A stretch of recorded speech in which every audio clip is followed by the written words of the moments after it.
Boa tarde a todos. Mais uma vez agradeço a essa casa de oração, a oportunidade de a gente falar sobre um tema ligado à doutrina espírita, que a gente possa refletir sobre um assunto que eu acho de muita importância, que eu intitulei como Obreiros do Bem. Por que eu chamei esse nome? Porque nós sabemos que a espiritualidade não improvisa. A espiritualidade, ela deixa tudo planeado, o seu trabalho. Então, a vinda de Jesus no nosso planeta, a vinda de Kardec na França, espíritos como Leon Denis, Camille Flammarion da França, Batuíra, que foi um português que foi para o Brasil, Elias da Silva também, um português que foi para o Brasil, que fundou a revista O Reformador, contribuiu na fundação da Federação Espírita Brasileira. Tudo isso não foi por acaso, tudo isso é planejado. A gente diz que o protetor de Portugal é Iléu, não é isso? E do Brasil é Ismael. São anjos que, evidentemente, têm todo um trabalho em conjunto para poder divulgar o cristianismo redivivo. Eu chamei então essa sequência que eu vou fazer de algumas palestras. Na última que eu vim aqui eu falei sobre Allan Kardec. Hoje nós vamos falar sobre o Leon Denis, que também é chamado o apóstolo do Espiritismo. E depois nós sabemos que esse Espiritismo que começou ali na França foi para o Brasil principalmente, mas portugueses foram para lá, voltaram para cá, muitos estão voltando, inclusive encarnaram no Brasil, voltaram para Portugal, se juntaram com os portugueses e Portugal tem um grande desenvolvimento da doutrina espírita e muitos estão espalhando para outros países da Europa. Então tudo isso é um planejamento e é importante a gente conhecer um pouco, pelo menos, sobre a obra dessas pessoas. Quem são eles? Então a gente muitas vezes não conhece, já ouviu falar, Leon Denis foi um espírito importante, mas o que ele fez? O Batuíra, que é muito conhecido também no Brasil, qual foi a contribuição dele para a doutrina? Elias da Silva, né? São tantos, quem foi Eurípides Barçanufo, Bezerra de Menezes, são todos espíritas, Carbachútel, Anália Franco, que contribuíram, mas de que maneira? Então o meu trabalho assim, muito simples é estimular as pessoas que conheçam um pouco sobre esses espíritos que vieram para desenvolver, dar continuidade ao trabalho de Kardec, tá certo? Então, o Leon Denis nasceu em 1846, como vocês estão vendo, e desencarnou em 1927 na França. Ele nasceu numa pequena aldeia chamada Fougue, completou o curso primário aos 12 anos e devido à condição difícil da família, de subsistência da família, ele não pôde continuar os seus estudos e teve que se dedicar ao trabalho. O pai, por muito tempo, era responsável pela uma estação ferroviária, pessoa que trabalha na estação, mas antes disso trabalhou com outras coisas. Ele foi pedreiro, ele trabalhou na Casa da Moeda, na França, e o próprio Leon Denis, quando era criança, ajudava a polir moedas. Então, um trabalho que ele fazia manual, isso ainda bastante criança, quer dizer, ele começou a fazer o seu trabalho bastante criança. E, aos 18 anos, ele tornou-se um representante comercial e viajava muito por diversas cidades, não só da França, mas de outros lugares, e vendendo um produto, e manteve essa profissão até a sua reforma. Então, ele era um representante comercial. Depois, evidente que ele foi se dedicar à divulgação e escreveu muitas obras espíritas, não é isso? Gostava muito de ler, adorava música e já lá bem idoso, ele diz que já aprendeu, tinha dificuldade, né? Já perdeu bastante parte da sua visão e aprendeu a tocar piano, tocava algumas áreas no piano, quer dizer, uma pessoa que estava sempre com trabalho, sempre se desenvolvendo, nunca parando, não é? Ainda jovem, Leon Denis começou a ter problemas na visão, como eu disse, e foi se agravando com o passar do tempo. A partir de 1910, ele estava quase que completamente cego, aprender o Braille, que é o sistema de leitura, para ele poder continuar lendo. Muitas vezes as pessoas, chega um problema como esse, um problema físico, da visão ou da surdez, e muitas vezes param, né, e não conseguem mais desenvolver. Ele não, ele continuou, aprendeu o Braille para poder continuar as suas leituras. Era auxiliado principalmente por uma secretária, que é chamada Claire Bumar, que o acompanhou nos últimos 17 anos da sua vida. Então essa secretária, ela é muito importante, porque ela escreveu, né, um livro chamado Leon Denis na Intimidade. Quer dizer, ela conheceu bastante ele. E é curioso que a gente lendo a história dela, essa secretária dele, ela queria conhecê-lo, que já conhecia alguns escritos dele, mas não o conhecia pessoalmente. E ela ficava assim ensaiando, vendo o dia que ela poderia ir procurar para conhecer. Ela queria conhecer o Leon Denis. Aí ela viu uma notícia de jornal que Leon Denis havia falecido. Ela falou, e agora, né? Eu queria conhecê-lo. Aí depois ela foi ver, era um homônimo, era alguém que tinha o mesmo nome, mas não era ele. Então ela ficou, puxa vida, eu ainda posso conhecê-lo, né? E teve contato, foi lá, ele recebeu muito bem ela. Depois, um certo período, uma pessoa que auxiliava o Leon Denis teve que sair da França e ela pediu e ficou no lugar como secretária. Então acompanhou ele até o final da sua vida aqui, né, na França.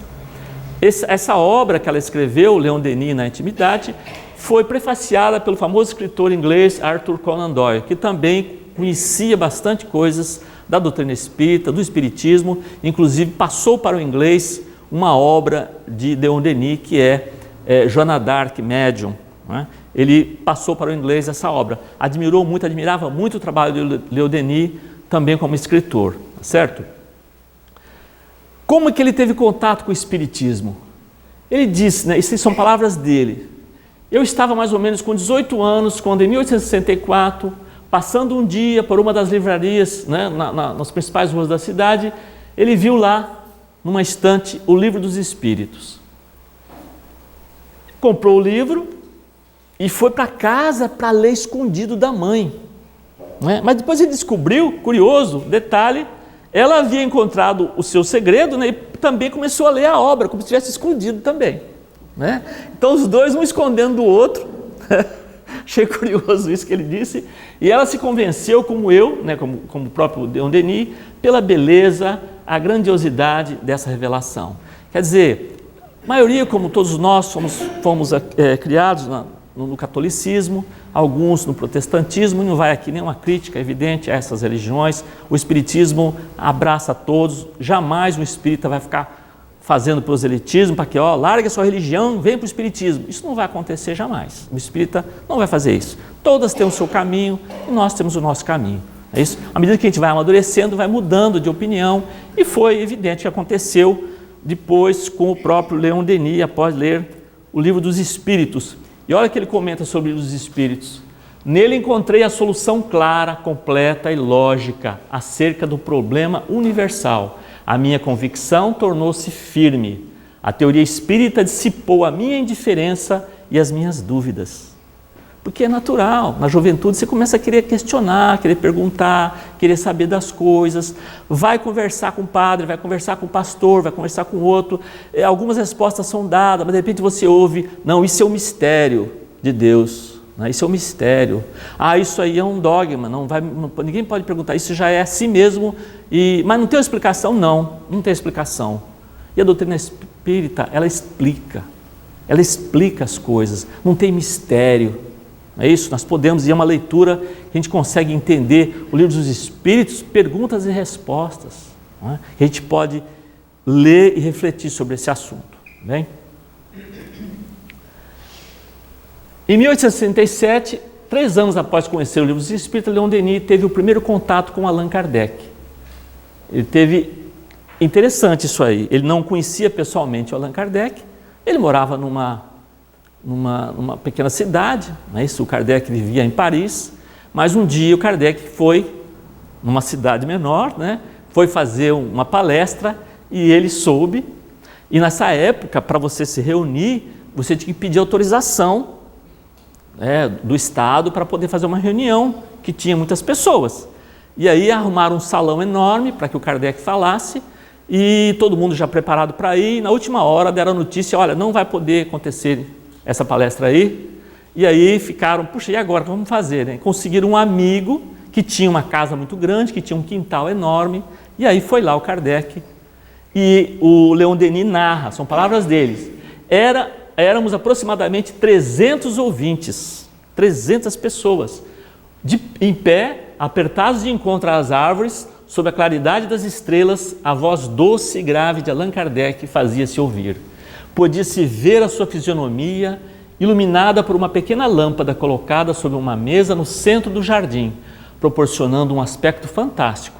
Foram-lhe postas várias perguntas e ele respondia com bondade, sorridente. Então estava ali, deu a sua palestra, perguntava, ele respondia.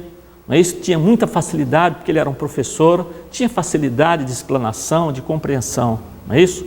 Agora, em 1882, marcou em realidade o início do apostolado de Leon Denis, durante o qual teve que enfrentar sucessivos obstáculos, o materialismo e o positivismo, que olham para o espiritismo com ironia e risadas, e os crentes das demais correntes religiosas que não hesitam em aliar-se aos ateus para o ridicularizar e enfraquecer. Leon Denis, porém, como bom paladino, enfrenta a tempestade. Os companheiros invisíveis colocam-se ao seu lado para o encorajar e exortá-lo à luta. É lógico, é evidente que uma doutrina nova ou algum conhecimento novo da ciência, os cientistas ficam, né, vamos ver se isso é real mesmo, por enquanto, será que vou ter que mudar os paradigmas das coisas? Imagina uma doutrina também chegando, é isso?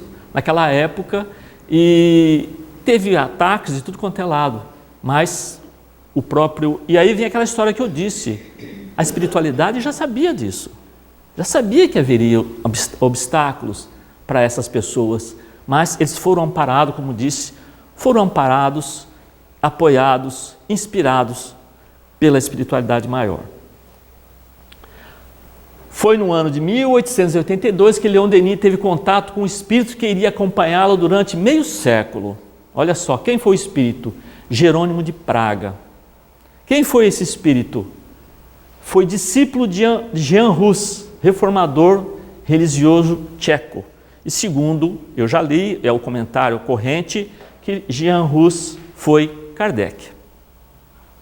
Então repare que existe toda uma sequência, as coisas têm uma norma, têm uma continuidade, não é isso? Então há uma continuidade. Então esse vai ser o espírito que vai principalmente apoiá-la. Como ele diz, vai meu filho, pela estrada aberta diante de ti, caminharei atrás de ti para te sustentar. Se a pessoa está realmente imbuída de trabalho, se está imbuída de fazer o bem, se está imbuída de divulgar uma doutrina que é para o bem, ele vai ter apoio da espiritualidade maior, dos espíritos que também querem isso. Se nós queremos fazer coisa errada, nós também vamos ter um apoio de espíritos que querem isso. É uma questão de sintonia, e a lei de atração, não é?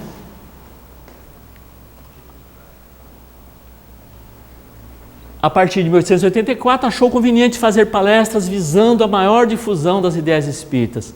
Escreveu em 1885 o trabalho O Porquê da Vida, no qual explica com nitidez e simplicidade o que é o espiritismo. Leon Denis não tinha formação acadêmica, foi um autodidata, mas falava com fluidez, tinha muita facilidade também, assim como Kardec, para explanar. E aqui nós vamos ouvir comentário de pessoas que assistiram suas palestras. Olha só, este homem de aspecto muito modesto terminou por se tornar soberbo.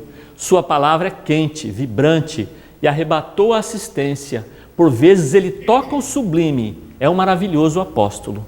Isso é um comentário de uma pessoa.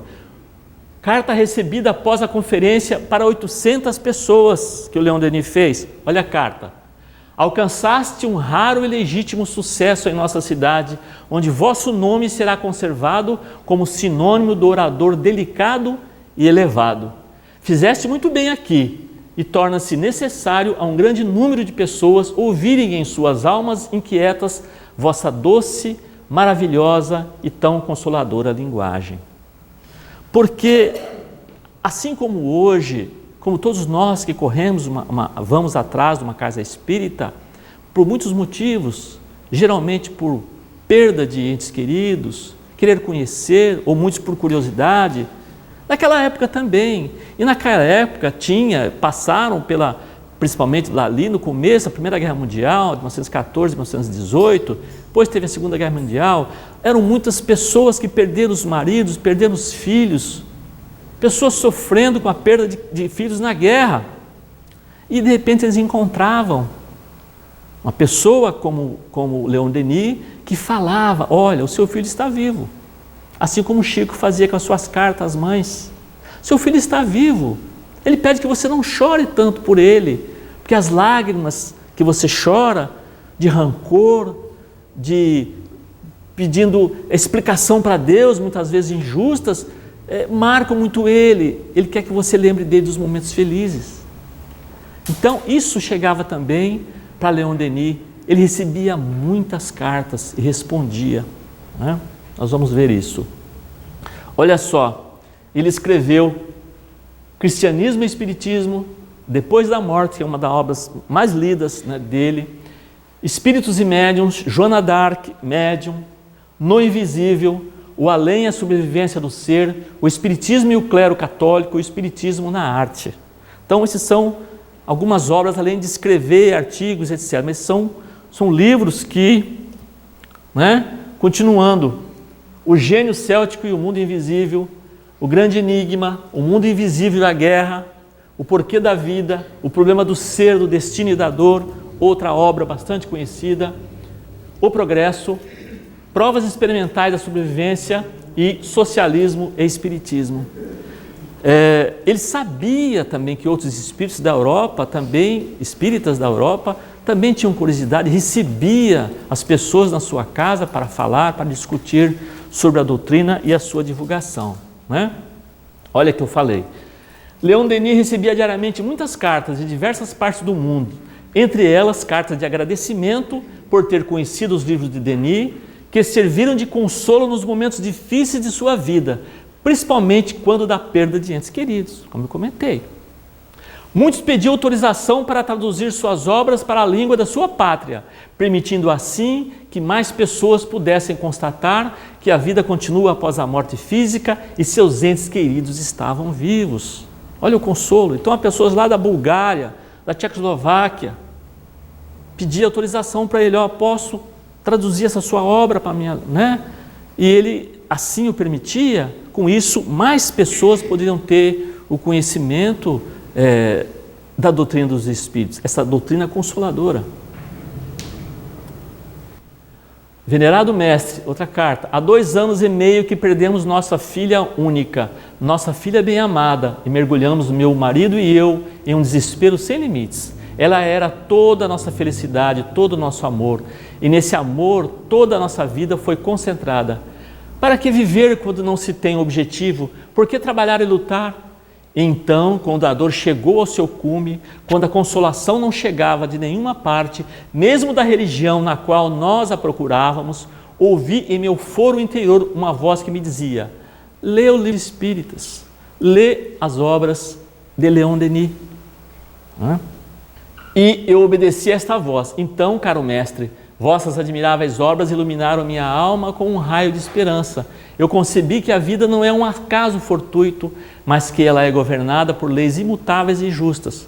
Estou convencida no presente de que não estou separada de minha filha querida, senão por algum tempo, e que nós nos reencontraremos na vida do espaço, bem melhor, bem superior àquela da Terra. Olha, imagine o Leon Denis receber uma carta dessa. Quer dizer, aí ele tem consciência do trabalho dele. Por isso que eu chamo obreiro do bem. São obreiros do bem. Estão com essa missão, através da sua palavra, do seu texto, do seu conhecimento, ele divulgar esses conhecimentos, não é isso? Ele sentiu o dever de dar uma satisfação a todos os seus correspondentes. Jamais uma única carta deixou de ser respondida. Olha só, respondia essas cartas. Era ele humilde a tal ponto que, quando precisava transcrever as cartas recebidas, retirava os comentários religiosos à sua pessoa, deixando apenas o assunto referente à doutrina espírita. Olha, então ele recebia uma carta, né? A pessoa elogiava ele, porque você é um santo, você é isso, você é aquilo. Aí falava, ele quando ia publicar essa carta, tirava essa parte elogiosa, colocando apenas o texto importante para ser refletido, para ser discutido. Isso mostra como era Leon Denis. Não estava em busca de promoção pessoal, certo? Ele queria cumprir aquilo que ele achava que devia fazer, que era trabalhar no bem e divulgar a doutrina dos espíritos. Bom, ele é considerado o continuador de Kardec. Aliás, alguns já dizem que, Kardec perguntou isso aí uma vez para os espíritos. Mas e se eu não conseguir a minha missão? Não é? Que eu posso não suportar essa missão de ser, né, o que vai fazer a codificação da doutrina espírita. Os espíritos responderam, arrumamos outro. Que a obra não pode parar. Se ele fraquejasse, há uma grande possibilidade, que eu já li, que seria o Leon Denis. Estaria ali na fila, né, para ocupar o espaço caso Kardec falhasse. Mas não aconteceu. Kardec foi até o fim na sua missão. Certo? Ele é considerado continuador de Kardec e grande divulgador da doutrina espírita, principalmente no seu aspecto filosófico. Isso é importante. Tá? O aspecto filosófico do pensar, né, de onde viemos, para onde vamos, qual que é o nosso destino, a questão do livre-arbítrio, esses tipos de coisas, esses pensamentos, tudo ligado à filosofia. Esse é o grande trabalho, um dos grandes trabalhos do Leon Denis. No entanto, também trabalhava com práticas espíritas em sua própria casa. Ele não era só um teórico, ele trabalhava também com práticas espíritas. Alertava aqueles que viam nas sessões mediúnicas apenas brincadeira, curiosidade e passatempo. Olha só, hoje nós sabemos isso da doutrina espírita. As pessoas que querem trabalhar na doutrina, primeiro, recomenda-se não fazer em casa isso, trabalho mediúnico, porque a gente não está preparado. Aqui é o lugar de fazer um trabalho mediúnico, que é uma casa preparada para isso. Não é? E nessa época de Leon Denis, tinha muito, lá nós vimos isso aí quando falamos sobre Kardec, das mesas girantes. As pessoas chegavam nos salões de festa, como se fosse festa, assim como tinha um parque de diversão e tinha festa, eles faziam os contatos com os espíritos através de batidas na mesa, e as pessoas se divertiam com aquilo. Eram coisas frívolas, coisas fúteis, mas depois aquilo começou a se transformar em algo sério e as mesas foram parar na psicografia, onde os espíritos se manifestavam de modo mais sério, tá certo? Então, mas ele alertava, olha, não pode se brincar com mediunidade, não pode, por quê? Porque você vai atrair espíritos desse nível. Olha que ele diz, se a curiosidade, a frivolidade, a brincadeira se misturam a essas experiências, aqueles que a elas se entregam se tornam presa dos espíritos materiais e levianos que se mantêm nos planos mais próximos da Terra. Olha aí, é claro, ele explica isso aí. Se você vai fazer brincadeira com isso, você vai ter a proximidade de espíritos que querem brincar. Não espere deles respostas sérias. Você vai falar, eu preciso que alguém, eu preciso de tal coisa. Eles vão falar que fazer. Eu preciso, aquela pessoa me abandonou, eu quero que ela volte para mim. Eu vou dar um jeito. O espírito vai falar que vai dar um jeito. Porque ele não está com compromisso nenhum. Não tem essa preocupação. Então, Leon Denis alertava. Leon Denis interditava a experiência solitária e aconselhava todas as práticas em um pequeno número íntimo, composto de 3 a 5 pessoas reunidas em um desejo comum de se instruírem. Então, quando você faz na sua casa o Evangelho no Lar, é uma reunião que você faz com o objetivo de estudar o Evangelho, mas com certeza você está higienizando a sua casa, você está atraindo espíritos benévolos para aquela pequena reunião. Mas não é uma reunião mediúnica. Recomendava ainda que para se aventurar na prática espírita é necessário conhecer a teoria, tem que conhecer realmente, tem que estudar a doutrina espírita para fazer esse tipo de trabalho. Além disso, ter equilíbrio, prudência, ponderação, julgamento seguro, espírito crítico, agudo e seriedade. Olha quantos adjetivos que ele usou ali para quem se quer aventurar a trabalhar na prática mediúnica, tá certo? Olha como era a opinião dele sobre a pena de morte. Leon Denis, que não era favorável à pena de morte, um dia ele fez parte de um júri. Olha só, ele foi fazer parte de um júri para decidir sobre a vida e a morte de uma pessoa. Ele não temeu expressar seus sentimentos a esse respeito e foi ouvido pelos jurados com muita atenção. Olha o que ele disse: matando o corpo, não matais a alma de um assassino. Disse-lhes: e libertais forças maléficas, que de retorno ao espaço continuarão em atividade, prejudicando os vivos de uma maneira muito mais intensa. Olha, julgamento de uma pessoa por triplo assassinato. Olha o que ele disse: você matou pessoas, não resolveu o problema. Resolveu aqui, aparentemente, mas não resolve. Porque aquele espírito ele vai continuar do outro lado, e se ele está com ódio de alguém, não só dos seus executores, mas das pessoas ligadas, inimigos, ele vai continuar com aquele ódio. Não é isso? Então isso é uma coisa que Leon Denis sabia e alertava sobre isso. Então ele não era favorável à pena de morte. É isso? E aí eu vou também dar uma opinião pessoal. Eu tenho um irmão que agora já está reformado, mas que era juiz, e eu perguntei para ele se ele era a favor da pena de morte. Ele falou não. Eu falei por quê? Ele falou porque a justiça erra. E se tem uma pessoa presa e a justiça errou, você pode soltar o preso. E se você condenou à morte? Não tem reparo, não é? Além disso, tá? Em 1927, né, depois do seu desencarne, 3 meses após o seu desencarne, olha só, né, ele morreu, antes dele morrer, ele estava escrevendo. Ele estava preocupado com a publicação das obras. Ali no leito, já para desencarnar, ele chamou a secretária dele, as pessoas falaram: olha, vê se está certo lá, se vai ser publicado aquele livro. Quer dizer, até na última hora ele estava trabalhando. Esse era o Leon Denis. Então, 3 meses após o seu desencarne, que também não é comum acontecer, o espírito desencarnar e logo já dá uma comunicação, né? Bezerra também fez isso, foi rápido, né? Olha o que ele diz, olha a carta psicografada dele, que eu também fiz questão de colocar na íntegra. Minha prezada senhora Renê, a impressão que tivestes pessoalmente entre as 8 horas e 9h15 da noite de 12 de abril é naturalmente em decorrência do êxtase, do desdobramento, da alegria, do deslumbramento e da luminosa vertigem que eu mesmo senti trocando de mundo. Por que aconteceu isso com ele? Primeira coisa, ele merecia isso. Ele merecia isso. A vida dele foi um trabalho do bem. É evidente que ele vai recebido por um plano compatível com a sua frequência, com o seu padrão vibratório. E vai ser recebido por pessoas que comungam também com essa sintonia.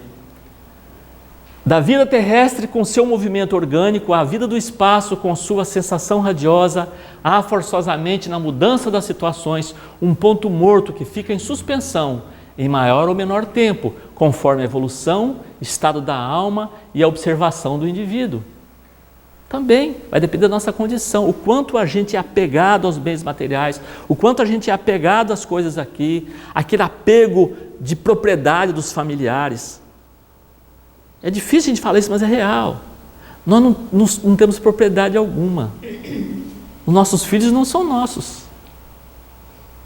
É isso? Eles foram encaminhados através da gente aqui para continuar o seu trabalho. As propriedades que nós temos, todos sabem, elas são imateriais, não são materiais. Os sentimentos, os nossos conhecimentos, isso, as nossas emoções, isso são as nossas propriedades. Continuando, após o momento em que pararam os órgãos que animavam o meu pensamento humano, no minuto em que despertei para a luz do além, tive uma espécie de sonolência, de sono hipnótico. Senti-me como que entorpecido por condensações de vapor que formavam em torno de mim algo como um casulo fluídico.